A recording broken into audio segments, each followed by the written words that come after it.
வணக்கம், நான் உங்கள் ஜெயா. இன்றைக்கி நம்ம இந்த வீடியோவில் ஏமி டேனோடைய மதர் டங் இந்த எஸ்ஸேயோடைய சம்மரியை பார்க்கலாம் வாங்க. இந்த எஸ்ஸேயில் ஏமி டேன் வந்து ஒரு ரிலேஷன்ஷிப் இருக்கும் இல்லையா, இங்கிலீஷ் லாங்குவேஜ்க்கும் அவங்க அம்மாவுக்கும் இவங்களோட எழுத்துக்களுக்கும் இருக்கக்கூடிய அந்த ரிலேஷன்ஷிப்பை பற்றி தான் எழுதியிருக்காங்க. இது வந்து அவங்க எழுதின ஒரு எஸ்ஸேயில் அவங்க வந்து 1989 ஸ்டேட் ஆஃப் த லாங்குவேஜ் சிம்போசியமில் அவங்க கொடுத்த ஒரு டாக் தான் இது.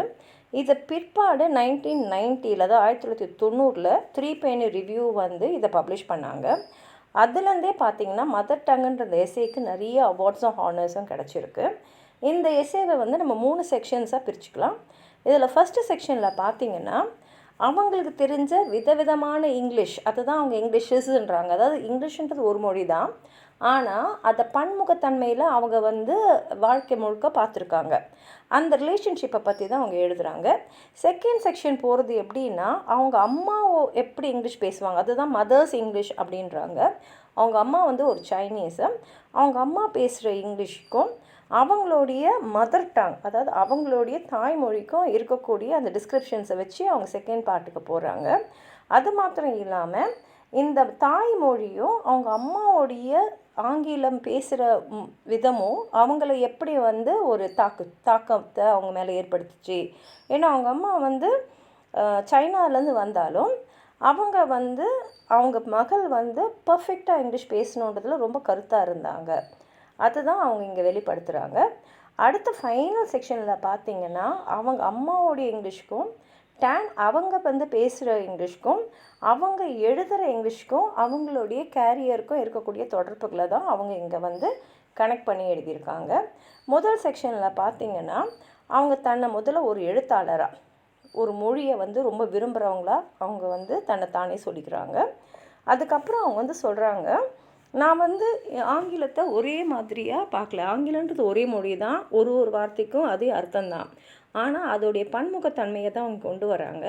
ஏன்னா வந்து அவங்க பள்ளி பருவத்திலையும் கல்லூரி பருவத்திலும் படிக்கும் போது ஃபார்மல் அகாடமிக் லாங்குவேஜாக தான் அவங்க வந்து ஆங்கிலத்தை உபயோகப்படுத்தியிருப்பாங்க. அதே மாதிரி அவங்க அம்மா வந்து வீட்டில் வந்து அவங்கக்கிட்ட பேசுகிற ஒரு ஆங்கிலம் வந்து கொஞ்சம் வித்தியாசப்படும். அதே சமயத்தில் டேன் அவங்க கணவரோடு வீட்டில் பேசுகிற ஆங்கிலத்துக்கும் ஒரு வித்தியாசம் இருக்குது அப்படின்றாங்க. ஏன்னா அவங்க அம்மாவுடைய ஆங்கிலத்தை அவங்க எப்படி சொல்கிறாங்கன்னா, எக்ஸ்ப்ரெசிவ் கமாண்ட் ஆஃப் இங்கிலீஷ், அதாவது வந்து அவங்க என்ன சொல்ல நினைக்கிறாங்களோ அது ஆங்கிலத்தில் வந்து அழகாக சொல்கிறாங்க அப்படின்றத சொல்கிறாங்க. ஆனால் அவங்க அம்மாவோடைய அந்த ஃப்ளூவன்சி, அதாவது நம்ம ஒரு மொழியை சரளமாக பேசுகிறோம் இல்லையா, அந்த சரளமாக பேசக்கூடிய விதத்தை வந்து அது வித்தியாசமாக இருக்குது. அவங்களோட ஆங்கிலம் நல்லா இருந்தாலும் அந்த சரளமாக பேசுகிறது கொஞ்சம் தடைப்படுது அப்படின்றாங்க. அதே சமயத்தில் அவங்க வந்து ஒரு ஆங்கிலேயர்கிட்ட வந்து ஒரு ஆங்கிலத்தை தாய்மொழியாக கொண்டவங்கையில் வந்து அவங்க அம்மா வந்து ஆங்கிலத்தில் பேசும்போது அதை வந்து ஆங்கிலத்தை தாய்மொழியாக கொண்டவங்களுக்கு புரியுறது கொஞ்சம் கஷ்டமாக தான் இருக்குது. ஏன்னா அவங்களுடைய அம்மாவுடைய லாங்குவேஜ் அவங்க வந்து vivid, direct, full of observation and imagery அப்படின்றாங்க. அதாவது நேராக அவங்க என்ன நினைக்கிறாங்களோ அதை சொல்கிறாங்க. நல்லா எல்லாத்தையும் கூர்ந்து கவனித்து அவங்களுடைய கற்பனை திறனையும் அதில் கலந்து அவங்க பேசுகிறதுனால ஆங்கிலத்தை தாய்மொழியாக கொண்டவங்களுக்கு அவங்க அம்மா வந்து ஆங்கிலம் பேசும்போது புரிஞ்சிக்கிறது கஷ்டமாக இருக்கும் அப்படின்னு சொல்லிட்டு 2வது செக்ஷனில் வந்து அவங்களுடைய தாய்மொழியை பற்றி பேசுகிறாங்க. அதாவது அவங்க என்ன சொல்கிறாங்கன்னா, நம்ம பெற்றோர்களால் வளர்க்கப்படுறோம், அந்த பெற்றோர்கள் நம்மக்கிட்ட வந்து ஆங்கிலத்தில் பேசுகிறாங்க. ஆனால் பெற்றோர்கள் நம்மக்கிட்ட பேசுகிற ஆங்கிலத்தை மற்றவங்க புரிஞ்சிக்கிறது கஷ்டப்படுறாங்க அப்படின்னு சொல்லிட்டு அவங்க என்ன சொல்கிறாங்கன்னா, ப்ரோக்கன் இங்கிலீஷ் அப்படின்றத, ஏன்னா உடச்சி பேசுகிறதுன்னு இல்லை, ஒரு மாதிரி சரியாக வந்து முழுமையாக பேசாத ஒரு ஆங்கிலம் அப்படின்னு சொல்கிறாங்க. அதே மாதிரி அவங்க என்ன சொல்கிறாங்கன்னா, அவங்க அம்மா பேசுகிற விதம் அது வந்து அவங்களுடைய எண்ணத்தை வெளிப்படுத்துகிறதா தான் சரி, இல்லை சமுதாயத்தில் வந்து ஏற்கனவே இப்படி தான் பேசினா இந்த விஷயங்களை இப்படி தான் வெளிப்படுத்தணும் இருக்கு இல்லையா, அதெல்லாம் வந்து வேறு விதமாக அவங்க எடுத்துக்கிட்டு அவங்களுடைய எண்ணங்களை வெளிப்படுத்துறதுக்கு ஆங்கிலம் ஒரு வழியாக தான் அவங்க அம்மா எடுத்துகிட்டு இருக்காங்க அப்படின்றாங்க.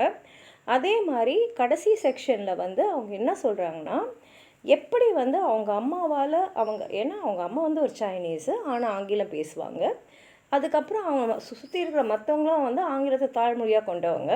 ஸோ அந்த மாதிரி ஒரு சமுதாயத்தில் வளரும் போது நான் எப்படி வந்து அந்த மொழியை பார்த்தேன், அப்புறம் எழுத்தாளராக வந்து எப்படி வந்து இன்னமும், அதாவது வந்து எல்லாராலையும் வந்து ரசிக்கக்கூடிய ஒரு தன்மையில் நான் எழுதும் போது அப்போது எனக்குள்ளே இருந்த அந்த பல வகையான ஆங்கிலங்கள் வந்து என்னோடயே சேர்ந்து வளர்ந்ததுன்னு சொல்லிட்டு கடைசியாக அவங்க எப்படி முடிக்கிறாங்கன்னா, அவங்க வந்து ஒரு நாவல் எழுதியிருந்தாங்க, த ஜாய் லக் கிளப்னு.